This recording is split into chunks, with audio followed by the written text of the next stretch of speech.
بسم اللہ الرحمن الرحیم. ہمارے ساتھ موجود ہیں جناب ڈاکٹر طارق اقبال صاحب, MS طارق, تحصیل ہیڈ کوارٹر ہاسپٹل سنسا میں. ہم ان سے پوچھتے ہیں کہ کیا جو ہے وہ کرونا کے حوالے سے اس ٹائم تک کیا سچویشن ہے ہماری تحصیل سنسا اور ڈسٹرکٹ کوٹلی میں, کیونکہ یہ تحصیل کے ہیں تو ہم تحصیل لیول پر ہی بات کریں گے. جی سر بتائیں, کیا ہمارے پاس کیا فیسلٹیز ہیں اور عوام کو آپ کیا گائیڈ کرنا چاہیں گے اس حوالے سے؟ بسم اللہ الرحمن الرحیم. جیسا کہ آپ سب حضرات کو پتہ ہے کہ اس وقت کرونا کی ایمرجنسی ہے اور کرونا نے ہر جگہ اپنی دہشت پھیلائی ہوئی ہے. تو اس سلسلے میں جو ہمارا ہسپتال ہے اس میں بھی ہم نے جو حفاظتی اقدامات کیے ہیں اور اس میں ہم نے OPDs کو بند کیا ہوا ہے, صرف ایمرجنسی پیشنٹ کو دیکھا جا رہا ہے.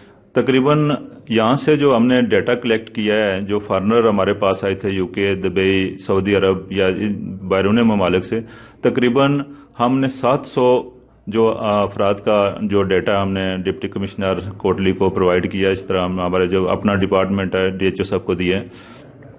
اب ہم کو ویٹ کر رہے ہیں کیونکہ جو اس کے لیے 2-3 ہفتے جو سائن سمٹمز ہیں, جو علامات ہیں, وہ ظاہر ہونے میں تقریباً 2 ہفتے لگ جاتے ہیں. تو اس کے لیے ہم ان کے فالو اپ کر رہے ہیں, ان کو گھر گھر جا کے ان سے پتہ کر رہے ہیں کہ کسی میں کوئی علامات تو نہیں آ رہی ہیں. اگر سپوز کسی میں کوئی علامات آتی ہیں تو ہمارا نیکسٹ پروسیجر یہ ہے کہ ہم اس کو فوری طور پر کوٹلی آئسولیشن وارڈ یا کوارنٹین سینٹر میں بھیج رہے ہیں, جہاں سے اس کا کرونا کا ٹیسٹ ہوگا. اس کے بعد اس کو نیکسٹ اس کی جو ٹریٹمنٹ ہوگی وہ ہوگی. اس کے لیے میں آپ سب حضرات کو ایک پریونٹیو جو ہماری جو احتیاطی تدابیر ہیں, اس میں جو آپ سب حضرات میڈیا پہ بھی اس وقت TV چینلز پہ بھی دیکھ رہے ہیں, اس میں بیسک چیز جو ہے وہ ہاتھ دھونا ہے. ہاتھ دھونے کا مقصد یہ ہے کہ جو ہم لوگوں سے ملتے ہیں, جو ہم چیزوں کو چھوتے ہیں, تو اس وجہ سے کرونا وائرس جو ہے ہمارے ہاتھوں کو لگ سکتا ہے. اور یہ جو گرم پانی سے ہاتھ دھونے چاہیے, ڈیٹول سے دھونے چاہیے, ایسا صابن استعمال کرنا چاہیے جو اچھا والا صابن اسے دھونے چاہیے. اس سے یہ 20 سیکنڈ دھونے, یہ بتانے کا یہ مقصد ہوتا ہے کہ آپ 20 سیکنڈ تک جب آپ ہاتھ دھوئیں گے تو یہ انشاءاللہ یہ آپ کے ہاتھوں سے صاف ہو جائے گا. اس طرح ان دنوں جو ہے گورنمنٹ نے لاک ڈاؤن کیا ہوا ہے. لاک ڈاؤن ہمارے فائدے کے لیے اس لیے ہے کہ ہم باہر کم سے کم نکلیں.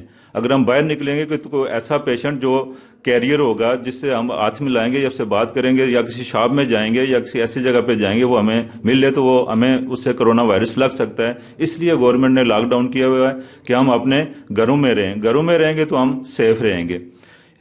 اس کے علاوہ تیسری جو بات ہے, اگر آپ کو کوئی نزلہ زکام یا کھانسی یا چھینک آتی ہے تو آپ فوری طور پر اپنے ہاتھوں کا استعمال کریں, ہاتھوں کو منہ کے سامنے رکھیں یا رومال یا ٹیشو پیپر رکھیں, اور ٹیشو پیپر کو پھر ڈسٹ بین میں ڈسکارڈ کر دیں.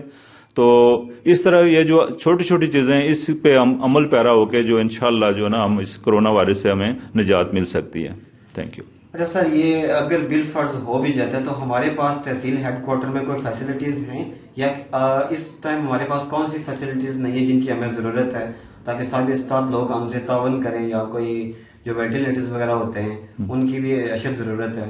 کیا کہنا چاہیں گے اس پہ کہ کیا اس سلسلے میں کوئی اقدامات ہوئے یا ہونے جا رہے ہیں؟ صحیح.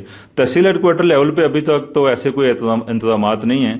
صرف جو ہم اپنی طرف سے جو پبلک اویئرنیس اور یا جو پبلک پرائیویٹ پارٹنرشپ ہے اس کے ساتھ مل کے ہم کام کر رہے ہیں.